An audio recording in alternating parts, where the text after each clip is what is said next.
বাংলাদেশের অর্থনৈতিক অবস্থা, নির্বাচন সংস্কার সহ সমসাময়িক বিষয় নিয়ে আলোচনা করতে এফবিসিসির সাবেক সভাপতি এবং বিএনপির ভাইস চেয়ারম্যান আব্দুল আল মিন্টু আমাদের একাত্তর টেলিভিশন স্টুডিওতে উপস্থিত আছেন। বিরতির আগে আমরা অর্থনৈতিক অবস্থা নিয়ে কথা বলছিলাম, এবার আমরা আলোচনা করতে চাই সংস্কার এবং নির্বাচন। অন্তর্বর্তী সরকারের পক্ষ থেকে বলা হয়েছে যে আগামী বছর জানুয়ারি থেকে জুনের মধ্যেই নির্বাচন হবে। সংস্কার কার্যক্রম চলছে, মানে কমিশনগুলো রিপোর্ট দিয়েছে এবং ঐক্যমত্য কমিশনের সাথে আজও এনসিপি সহ কয়েকটি রাজনৈতিক দলের, জামায়াতে ইসলামী সহ তাদের বৈঠক হয়েছে। আপনাদের মানে আপনার দল বিএনপির সাথেও ধারাবাহিকভাবে বৈঠক চলছে। কি মনে করেন, কবে নির্বাচন, রোডম্যাপ কি পেয়েছেন? দেখুন, প্রথমে একটা কথা আপনাকে বলি, সেটা হলো বাংলাদেশে সবচেয়ে বেশি সংস্কার করছে, ইনক্লুডিং তত্ত্বাবধায়ক সরকার প্রবর্তন, বিএনপি করছে। বিএনপি অলওয়েজ সংস্কারের পক্ষে।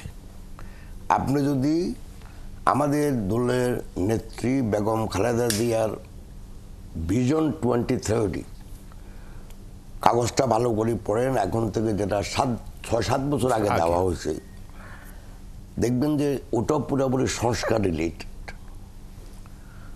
যে আমরা 2030 সনে কেমন বাংলাদেশ চাই, কী ধরনের প্রতিষ্ঠান চাই, কী ধরনের অর্থনীতি চাই।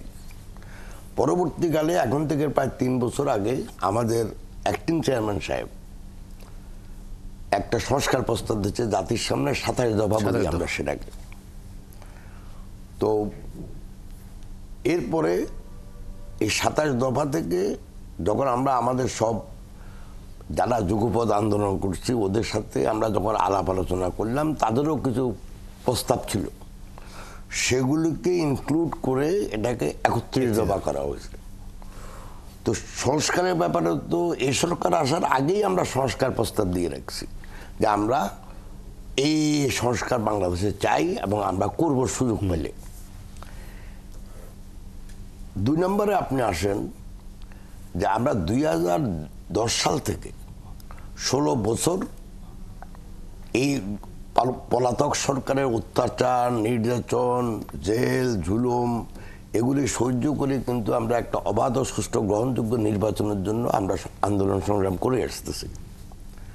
ইতিমধ্যে একবার আমরা এই পলাতক সরকারকে বিশ্বাস করে আমরা কিন্তু 2018 সালে নির্বাচনে গেছি, কিন্তু দেখেন 2016-তে আগে নির্বাচন শেষ, 2014 সালে 2018-তে ওই আপনার ওই যে রাত্রে নির্বাচন শেষ। এরপরে তো 2024 আসলো, আমরা কিন্তু কন্টিনিউয়াসলি আন্দোলন সংগ্রাম করে যাচ্ছি। এই জন্য আমরা চাই বিএনপি একটা উদার রাজনৈতিক গণতান্ত্রিক দল হিসাবে আমাদের মুখ্য উদ্দেশ্য জনগণের অধিকার প্রতিষ্ঠা করা। জনগণের অধিকার যদি আমরা প্রতিষ্ঠা করতে চাই, তাহলে সেখানে জনগণের সরকার লাগবে, যে সরকার একটা অবাধ, সুষ্ঠু, গ্রহণযোগ্য নির্বাচনের মাধ্যমে প্রতিষ্ঠিত হবে এবং তারা জনগণের কাছে দায়বদ্ধ থাকবে। তো সেটা তো আমাদের এখনো পূরণ হয় নাই। আমরা ওই দাবি তো আমাদের আছেই। এটা পার্ট 1 হয়েছে যে সরকার পালাইছে দেশ থেকে, আমাদের আন্দোলনের সফলতা হিসাবে। এখন অনেকেই কৃতিত্ব নিতে পারে। আমরা যখন আন্দোলন করি, আন্দোলনের সাথে অনেক গ্রুপ আসছে, অনেক গ্রুপ আবার গেছে, মাঝে মধ্যে হেফাজত আসছে, জামাত ইসলামী আসছে, আবার চলে গেছে, আবার ছিল, তারপরে লাস্টে বৈষম্য বিরোধী আন্দোলনও আসছে, সেগুলি একত্রে। কিন্তু আমাদের আন্দোলন কখনো থেমে থাকে নাই, এখনো থাকবে না, আন্দোলন থেমে থাকবে না। কারণ আমরা চাই দেশের দায়িত্বশীল জনপ্রতিনিধিশীল সরকার। এখন একবার এই আমাদের তত্ত্বাবধায়ক সরকার প্রধান, যিনি খুব সম্মানিত লোক, আমরা এই সরকারকে প্রতিষ্ঠা লগ্নে সমর্থন দিয়েছি, এখনো সমর্থন দিয়ে যাচ্ছি, এবং আমরা চাই না এই সরকার ফেল করুক।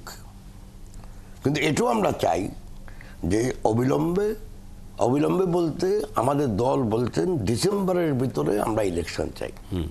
এবং ডিসেম্বর কম কথা না, গত বছর আগস্ট মাসে যে সরকার প্রতিষ্ঠা হয়, তাহলে আগস্ট টু আগস্ট 12 মাস, তারপরে আরও হইলো মনে করেন সেপ্টেম্বর, আরও 4 মাস, 17 মাস। আমি বুঝি না কেন ওনারা ইলেকশনটা দিচ্ছে না এখনো। সো আমরা চাই যে ইলেকশনের একটা রোড ম্যাপ দেওয়া হোক এবং সেই ইলেকশনে ডিসেম্বরে ইলেকশনটা হবে। কারণ ডিসেম্বরে ইলেকশন যদি না হয় তাহলে কমপ্লিকেশন কিছু আছে।